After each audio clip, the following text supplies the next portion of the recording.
What's up, doll collectors, hobbyists, fabs, and besties? I'm Toya, an adult doll collector. Welcome to my miniverse. I was at Five Below and they had all this stuff that was pink and covered in flowers. This is a cute little floral jewelry case, but we could totally use it to store doll accessories. There was a travel jewelry case that has a little rose charm, and on the inside, there are little dividers for the jewelry and a little pocket. But again, it could work for dolls too. And it looks like we can remove this divider if we needed a little more space. I'm totally using these as doll luggage. I wonder if I could take this side out and have more space. Let's see. It's glued in there, but yeah, it can be ripped out. There's a box underneath. Can I take that out too? I think I can. And I can. And it's finished underneath. I do have a little glue residue, but I can live with that. Now I have a space where I can store some doll clothes. Speaking of, I picked up this 6-piece scrunchie pack from Five Below. I love using scrunchies to make doll clothes. However, you could always just use fabric instead. I thought these were some pretty cute prints. And as an added bonus, scrunchies come with elastic that we can also use when making doll clothes. Oh, I like this fabric too. Let's take one of the scrunchies and open it up.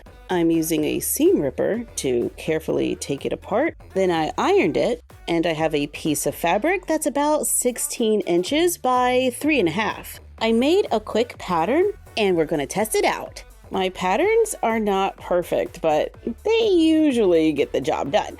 Well, we'll see, won't we? Let's flip the fabric over, place the patterns on top, and trace around them. Then flip them over and repeat. Once everything has been traced, cut on the line drawn, take the 2 pieces for the front and place them on top of each other, good side to good side. Sew along the curve using a needle and thread or a sewing machine. I used a sewing machine because it's a little faster. Make a few small cuts around the curve to release the tension, then open it up, take the back pieces and line them up with the straight sides. Flip them over so it's good side to good side and sew straight down, making one long piece. Let's take some lace. I'm going to carefully cut it in half, then take a piece and place it upside down at the bottom of the leg. Sew a straight line going across, trying to keep everything nice and neat. Then we're just going to flip it over. I ironed it flat, then I sew a top stitch along the edge, giving us a nice clean flat finish. Let's do a zigzag stitch along the top edge to try to reduce fraying. Let's take the elastic that was in the scrunchie and untie it. Then I ironed it to smooth it out. I place it at the top, then fold the fabric over and mark where it passes the elastic. I ironed it flat, sew right next to the edge, attach a safety pin to the end of the elastic, then push it through the casing at the top and come out the other side, making sure not to let go of the other end.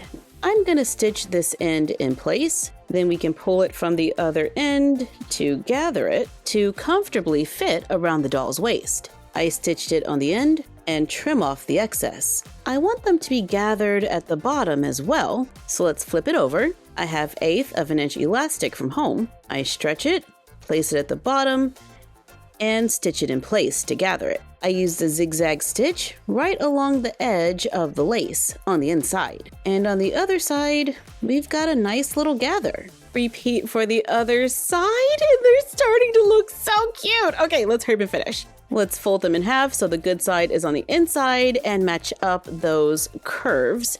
You know, that little J shape. Sew along the edge. I did about 1/4 of an inch from the edge, and then I'm gonna cut a small cut to release some of the tension. Then we're going to turn it, and it's starting to look like some little shorts. Line up those center seams and the lace and sew a straight line going across to make little shorts. Flip them inside out to make a pair of bloomers, or at least that's what I've always called them growing up.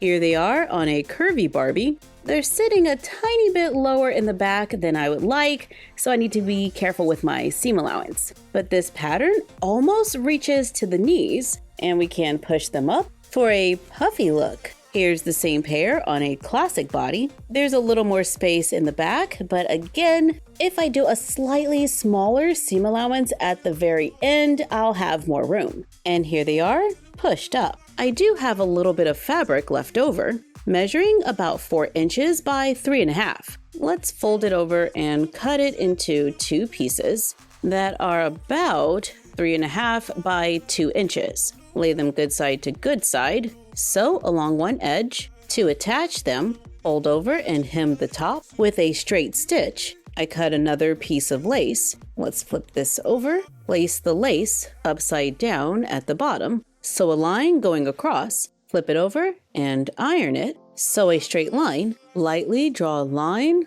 a little under 1 inch from the top. I take the 1/8 of an inch elastic and we're going to stretch and sew it to the top with a zigzag stitch. To gather it, then sew a second line of elastic on the line that we drew, creating 2 gathered lines. Now we can fold it in half and sew down the side. To make a quick matching top, we can add a little ribbon. To add straps, I use a little fabric glue to hold it in place. Give it a few minutes to dry. While waiting, let's make a few tiny bows, then secure the straps with a few stitches and sew or glue on the little bows to decorate them. I think it looks pretty cute on a tall Barbie as well, but I can't get this top with the straps on a curvy. Good thing I bought a second pack. I bought 2 because I just never know if I'm gonna mess up. I open the scrunchie just like before.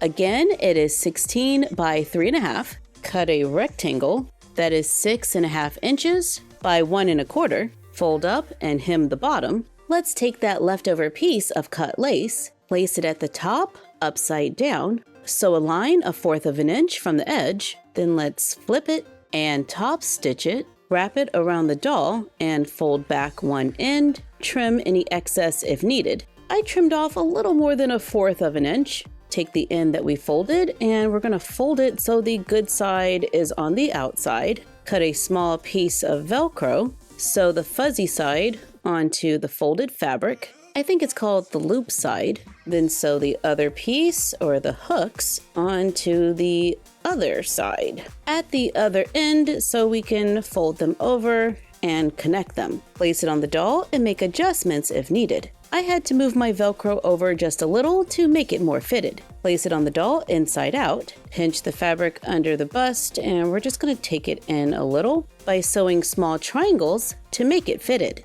Flip it around and let's sew a small line up the center so we can gather it. Then I run the stitch around it a few more times to secure it. Now we can use ribbon and sew on straps, or we can glue ribbon over some of our seams, glue on straps, and glue them in the back. Take another piece of ribbon and glue it on, crossing the chest, then glue one going the other way.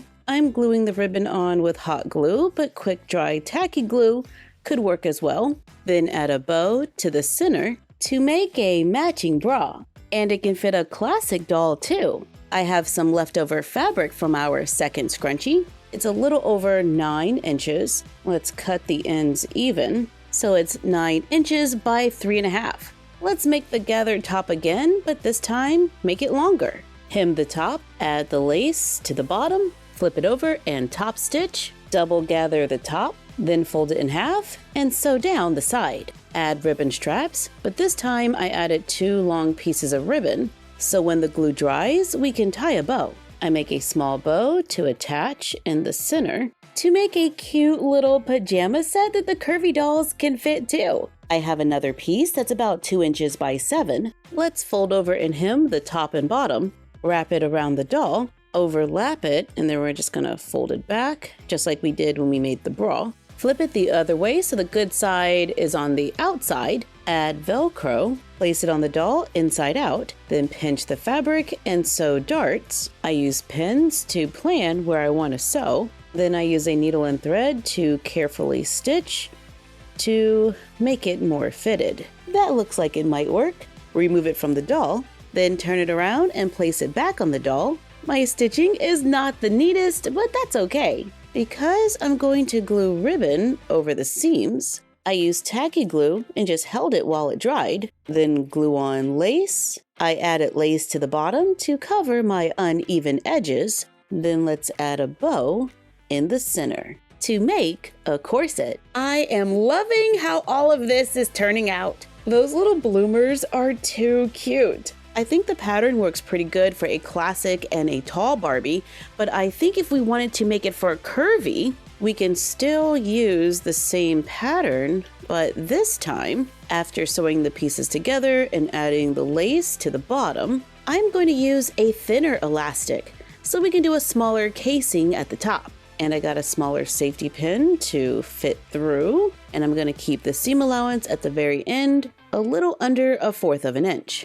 And it worked! They're a comfy fit and cover the back. We can also modify the pattern to make it a little thinner and shorter. Make them the same way, adding the lace at the bottom. Run the elastic through the top, then sew the side, then take the peaks and we're going to match those up. Sew a line going across, flip them inside out, then add a bow to make a pair of undies. And we can take the jewelry box case and place our bloomers, underwear, corsets, and bras inside. We can even add the lace bra that we made in our vintage doll video, then close it up for safe storage. Thank you for joining us while we made underwear and night clothes for the dolls using scrunchies. Like, comment, share, and subscribe. Don't forget to ring the bell and follow us on Instagram and YouTube at My Froggy Stuff and Bella of My Froggy Stuff on Instagram.